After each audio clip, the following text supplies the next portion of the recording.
How to fix Marvel Rivals loading screen. So hello everyone, so in today's video, I will show you guys on how to fix Marvel Rivals with the loading screen problem. So without further ado, let us begin. So the first thing that you're gonna do first is to just simply go to your library right here. Afterwards, just go search up for Marvel Rivals. So it's this one right here. So once you're in Marvel Rivals, just simply right click the game, go to properties. Afterwards, when you go to launch options right here, just type in -DX11. So this will just basically use DirectX 11. And then next, what you want to do from here is to go to installed files, go to browse right here, and then just scroll down until you see Marvel Rivals Launcher. So it's this one right here, Marvel Rivals Launcher.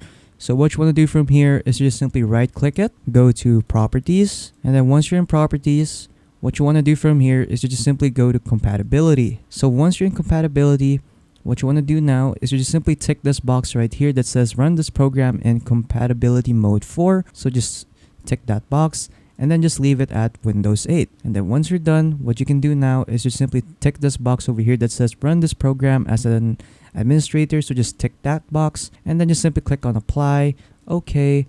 And then there you go, you're now done. So you can now start playing Marvel Rivals again and to see if this solution helped you out. So yeah, that's pretty much it on how to fix Marvel Rivals with the loading screen problem. So if you found this video helpful, don't forget to leave a like and subscribe for more tech tips. That is all.